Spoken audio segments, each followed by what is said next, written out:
Bonsoir tout le monde, on décortique l'actualité locale dans la prochaine demi-heure. Voici les titres de ce mardi 13 septembre.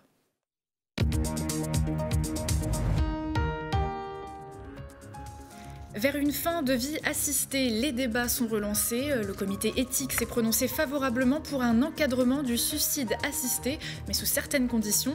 Une convention citoyenne sera lancée en octobre. On a demandé l'avis des citoyens, justement. Après 5 mois d'arrêt, la centrale Émile Huchet reprend du service. 68 anciens salariés sont à nouveau embauchés pour faire tourner le site cet hiver. Pour le moment, le temps est aux réparations et à la maintenance. Et puis côté ciel, la journée de mercredi s'annonce orageuse tout du long. Au réveil, les températures seront un peu plus hautes que les normes de saison, aux alentours de 16 degrés. Et les maximales iront jusqu'à 25. Bref, un temps à rester chez soi quand certains n'attendent qu'une chose, arpenter à nouveau les forêts. C'est le cas des chasseurs. Historiquement, l'ouverture de la période de la chasse débute le 23 août en Moselle, mais les premières battues démarreront à la mi-octobre, dans un peu moins d'un mois. Et en attendant, quel état des lieux peut-on faire de la chasse en Moselle ? Eh bien, élément de réponse avec vous, Christine Moreau, directrice de la Fédération des chasseurs de Moselle. Bonsoir. Bonsoir. Et avant de vous retrouver, on fait place d'abord à l'actualité.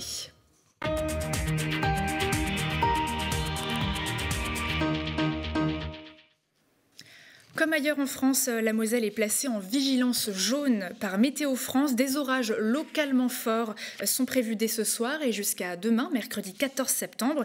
Météo France alerte également sur des phénomènes potentiellement dangereux qui peuvent survenir comme la grêle, des rafales de vent à plus de 50 km/h et une intensité des précipitations plus forte que d'habitude sur certains territoires. Prise de température également sur un sujet qui relance les débats pour ou contre la légalisation de la mort assistée. Alors que le comité d'éthique vient de se prononcer favorablement sur une aide active à mourir strictement encadrée, Emmanuel Macron lancera en octobre une convention citoyenne sur le droit de mourir dans la dignité. En attendant ces conclusions pour avril et potentiellement un futur projet de loi pour la fin 2023, qu'en pensent les Mosellans ? Eh bien, voici leur réponse. Moi je suis plutôt pour, vu que c'est encadré et puis qu'il y a des gens qui ont vraiment des soucis en fin de vie. Donc je pense que c'est une bonne chose que ce soit mis en place. Après tout le monde n'est pas d'accord avec ça.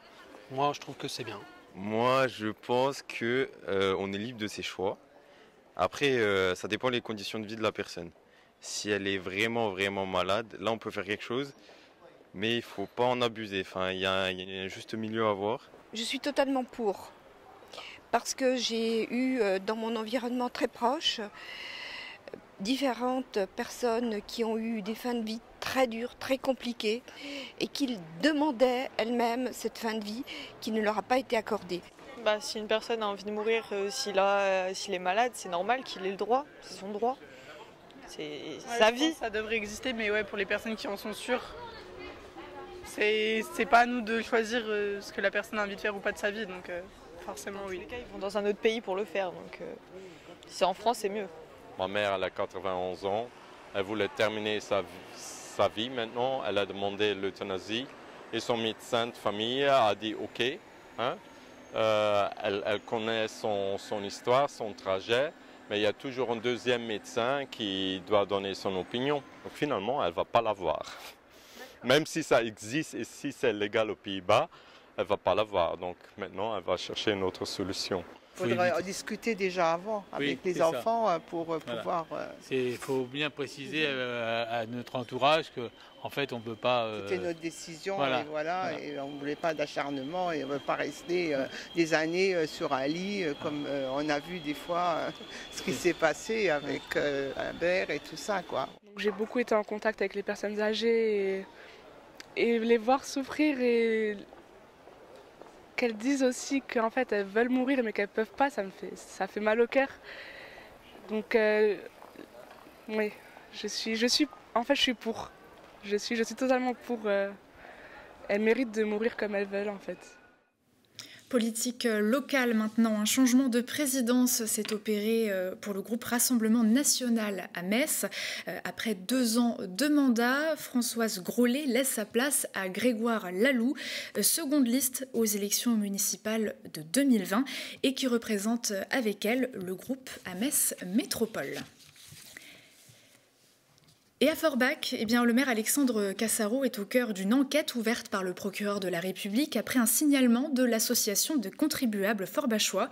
La raison, Laïla Bartali, directrice de communication et aussi la conjointe du maire. Alors l'enquête est confiée à la police judiciaire de Strasbourg et devra confirmer ou non si cet emploi est légal et si la rémunération est conforme.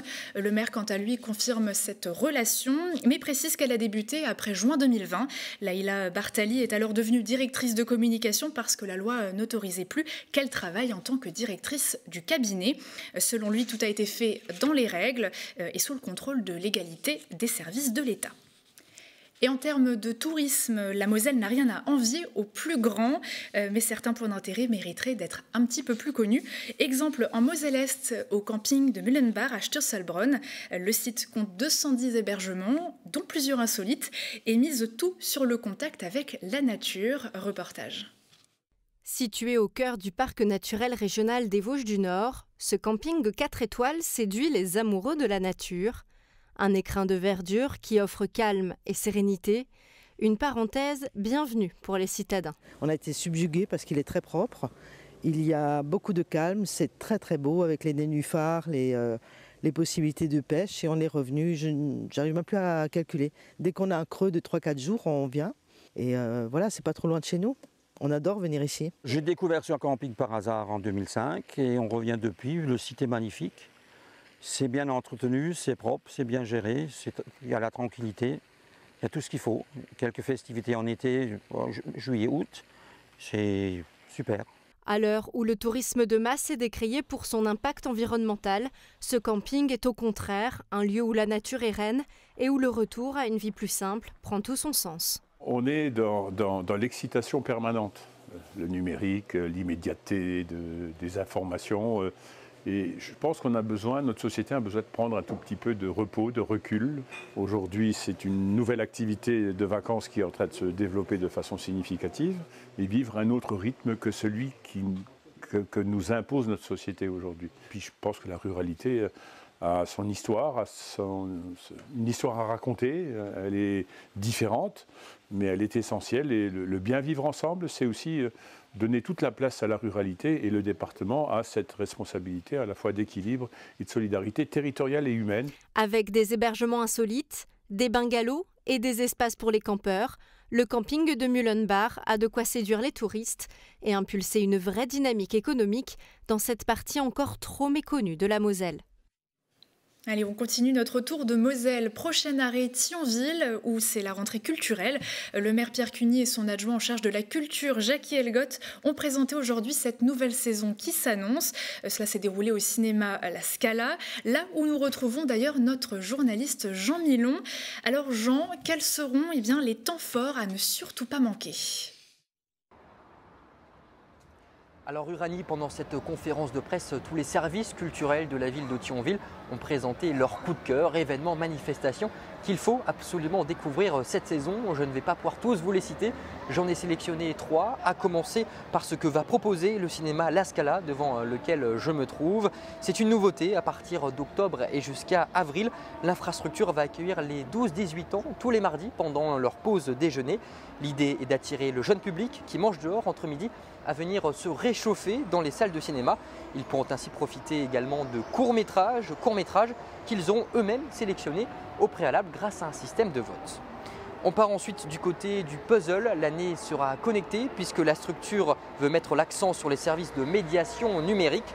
En d'autres termes, des ateliers vont être mis en place pour s'initier par exemple à la photographie ou à la réalisation de podcasts. L'objectif pour Puzzle est de devenir un vrai lieu d'échange en phase avec la société actuelle. Le prochain rendez-vous en date, c'est le 24 septembre pour une initiation au montage vidéo. Enfin, nous terminons notre parcours dans un lieu emblématique de la ville, la Tour aux Puces. Du 11 février au 30 avril 2023 se déroule l'événement appelé l'Archéologie décryptée. Pour rappel, la Tour Opus est un des derniers musées du Grand Est dédié à 100% à l'archéologie. Expositions, conférences et animations scolaires seront notamment au programme. Réglementation, acteurs, parcours de l'objet. Il s'agit d'un événement pour comprendre toutes les subtilités finalement de l'archéologie. A noter enfin que des artefacts totalement inédits, jamais présentés, seront montrés au grand public. Voilà, Uranie, vous l'aurez compris, cette année, la ville de Thionville veut insister sur la jeunesse et elle le fait savoir. Merci beaucoup Jean et j'espère que nos téléspectateurs derrière leur écran ont pris des notes. On quitte la culture pour notre rubrique économique du jour. C'est l'heure de la rubrique éco avec le journal économique Eurométropole de Metz et Moselle sans limite. Et un point d'abord sur le groupe Wirtz qui débarque à l'aéroport de Thionville. En moins d'un an, 3 sociétés d'envergure ont annoncé de lourds investissements sur cette ancienne friche industrielle installée aux abords de la Moselle. Pour sa part, le groupe logistique belge met une option d'achat sur un terrain de 29 hectares et pourrait investir 65 millions d'euros pour s'y développer. À terme, 150 à 200 emplois sont visés. Et il est également en question d'emploi au cœur de la centrale Émile-Huchet, car pour faire face à la crise énergétique, la France relance ses dernières centrales à charbon. Mise à l'arrêt il y a 5 mois, la centrale de Saint-Avold doit redémarrer au 1er octobre. Laissés sur le carreau, d'anciens salariés ont accepté de retourner au charbon pour une dernière saison hivernale. C'est un reportage de Fanny Bragard. Face à la crainte d'un blackout, le combustible le plus nocif pour le climat arrive par camion à Saint-Avold. Il faudra 600 000 tonnes de charbon pour relancer Émile-Huchet cet hiver. Condamnée par la loi énergie-climat, la centrale thermique avait coupé le courant le 31 mars. Ça fait de l'activité, mais moi ça veut dire qu'on a loupé quelque chose parce que la pollution elle est quand même là. Hein. Les 200 000 tonnes que vous voyez là, le CO2 qui va être produit, il est là, on le sait. On sait que c'est pas bien et on est obligé de reprendre. Donc il y a quelque chose qui a été loupé quelque part. Laissés sur le carreau il y a 5 mois, 68 salariés ont accepté de retourner au charbon, un devoir pour cet ancien technicien d'exploitation. Content de revenir, la centrale était toujours là, aussi bien en été qu'en hiver. Quand il y avait une demande de RTE, les salariés de la centrale, eux, ont toujours produit. Et que là, ils reviennent et puis ils savent que les Français comptent sur eux pour qu'il y ait l'électricité cet hiver. Avec un redémarrage prévu le 1er octobre, la tranche 6 reprend vie, mais avant de tourner à pleine puissance, soit 600 MWh, elle nécessite d'urgence une opération de maintenance, chiffrée à 10 millions d'euros pour Gazelle Énergie. Beaucoup de choses n'ont pas été faites pendant ces dernières années, en se disant ça va fermer. Donc on a beaucoup de travail en très peu de temps, on va dire. Donc il faut savoir gérer et les bonhommes et le travail à accomplir, quoi. Émile-Huchet carburera pendant 2500 heures, d'octobre à fin mars. Pour compenser ses émissions carbone, Gazelle Énergie devra verser 40 € par tonne de CO2 dégagé à un fonds d'investissement local, soit près de 50 millions d'euros pour cet ultime retour de flamme. La logique pour nous, c'était de ne pas forcément acheter des crédits carbone sur le marché international où on allait demander à nos traders d'acheter des crédits carbone en Chine avec relativement peu de sens, mais de réussir à garder cet argent en proximité et en région. Et donc on a passé un partenariat avec le Conseil régional Grand Est, qui travaille forcément avec nous, avec le ministère, pour réussir à développer des projets de compensation dans la région. Et donc aujourd'hui, une des premières idées qu'on a, c'est de financer des bus à hydrogène sur la communauté agglomération de Saint-Avold.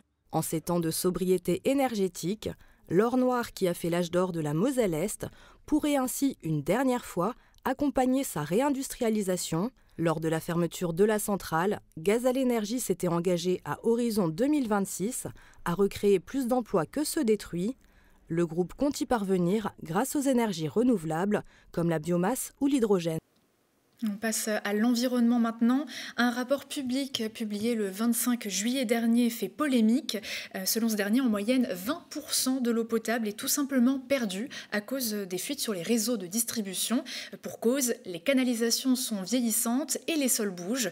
Alors des conditions qui obligent les agents des syndicats des eaux à rester très vigilants. Regardez. Tous les matins, c'est la même routine pour Pierre. À chacune de ses prises de poste, il scrute les statistiques du réseau sur les dernières 24 heures. Je regarde ce qui est sorti du forage. Ça va me servir à, si j'ai des consommations anormales, d'aller chercher une fuite. Grâce à un logiciel, Pierre affine ensuite ses recherches. À Morhange par exemple, chaque quartier dispose d'un compteur qui va lui permettre de retracer la consommation quart d'heure par quart d'heure. Justement, certains chiffres viennent de l'interpeller. À 4 h du matin, normalement les gens ils dorment. J'arrive à 0,8 m3 et à 4h15, 1,2. Au vu de ces statistiques, l'agent va vérifier de ses propres yeux s'il y a une fuite dans le quartier concerné. Après avoir ouvert l'accès au réseau à 2 endroits différents, Pierre va se servir de cet appareil, un corrélateur. On a 2 émetteurs, le 1 et le 2. De là, on va injecter un espèce de courant dans la conduite. C'est des ondes. Et à un moment donné, les 2 ondes, elles doivent se toucher. Et où elles se touchent, on va avoir un pic. Et ce pic-là, c'est où se trouve la fuite. Ici, aucun des pics n'indique un défaut. Dans le cas contraire, les agents vont utiliser cet outil pour localiser précisément la fuite grâce au son. Leur signalement va ensuite déboucher rapidement sur des travaux, comme dans cette rue où la fuite va être réparée en seulement quelques heures. Grâce à cette surveillance accrue, le rendement du syndicat des eaux locales est 7% supérieur à la moyenne nationale, mais l'organisme veut aller encore plus loin en observant à distance les consommations chez ses 6000 abonnés.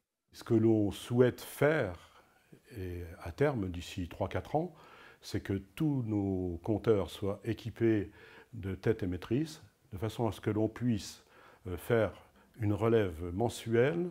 Et le technicien qui est astreint, en fonction des données qu'il a, on peut dire oui, il y a eu une fuite là ou il y a eu une fuite à un autre endroit, et on peut intervenir. Le syndicat a également entamé un vaste programme de sécurisation de son réseau avec le remplacement de certains tronçons de canalisation datant des années 60. À chaque chantier, ce sont plusieurs centaines de milliers d'euros qui sont investis. Allez, on quitte l'eau pour les forêts bientôt réinvesties pour la période de chasse. L'occasion de faire le point avec notre invité du jour.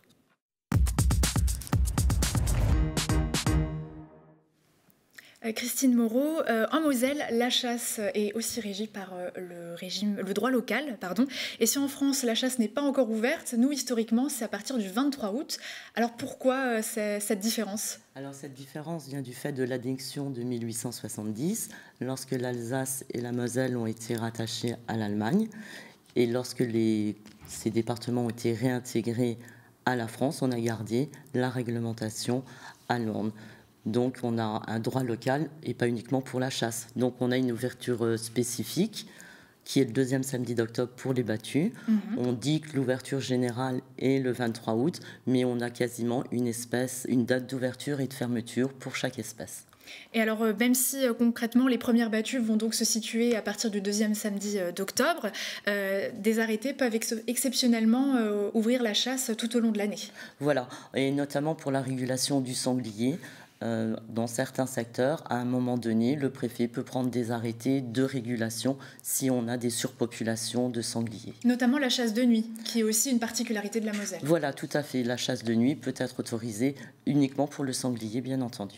Alors avant justement ces premières battues, est-ce qu'on pourrait peut-être faire un état des lieux aujourd'hui, comment se porte la Fédération des chasseurs de Moselle ? Alors la Fédération des chasseurs de Moselle est forte de ses 8000 adhérents. Donc une moyenne d'âge peut-être un peu vieillissante, on tourne autour de 58 ans. On essaye de travailler également en faveur d'attirer des jeunes à la chasse de plus en plus, en leur proposant des modes de chasse peut-être un peu différents. Alors concrètement, l'un des points qui fait le plus réagir la population, mais qui tient aussi à cœur aux chasseurs, c'est la sécurité. Quel état des lieux on peut faire sur ce domaine-là ? Alors la sécurité a énormément progressé au fil des années. Les derniers chiffres qui viennent de paraître par l'Office français de la biodiversité le montrent, puisque le bilan pour 2021-2022 fait un état de 90 accidents, dont 8 mortels. C'est 8 accidents trop, bien évidemment, mais on peut noter quand même que ces accidents sont en baisse de moins 70% sur 20 ans. C'est un travail de longue haleine fait au sein des fédérations et notamment dans la formation des jeunes chasseurs au niveau du permis de chasser. Justement, cette formation, est-ce qu'elle est seulement ponctuelle ou est-ce que vous avez des renouvellements ? Alors, il y a l'examen du permis de chasser en lui-même que chaque candidat chasseur souhaite passer avec une formation pratique qui est désormais obligatoire. Et la nouvelle loi chasse de juillet 2019, maintenant, a institué une formation décennale. C'est une sorte de révision que chaque chasseur doit passer tous les 10 ans. La Moselle vient de mettre en place cette formation depuis mi-juillet. on a choisi de le faire de façon dématérialisée et depuis mi-juillet, c'est pas loin de 600 chasseurs qui ont déjà fait cette formation de manière virtuelle. Malgré tout, est-ce que vous pouvez comprendre l'opinion publique par rapport à ces questions de sécurité, aux gens peut-être qui méconnaissent aussi le domaine de la chasse? Oui, bien sûr, hein, on comprend leur appréhension, mais il faut savoir que la chasse est un domaine très réglementé, que ce soit au niveau des prélèvements, de la sécurité, les battues doivent être annoncées, il y a le port du gilet fluo, des panneaux-tages sont mis au bord des routes, donc toutes les conditions sont mises pour que tout le monde puisse utiliser la nature. Et effectivement, au moment des périodes de battues, il est conseillé aux promeneurs de faire demi-tour lorsque les panneaux indiquent une chasse en cours. Alors, pour terminer, quelles grandes actualités pour la saison pour la fédération? Est-ce que vous avez des priorités de travail avec vos adhérents? Alors la priorité, c'est de mettre l'accent sur la communication également envers les non-chasseurs, mais également amener des jeunes chasseurs à la chasse. C'est pour ça que la fédération mène une politique en faveur des jeunes chasseurs, et notamment sur son site de formation de Morhange, où l'association des jeunes chasseurs de Moselle vient de réhabiliter 2 étangs.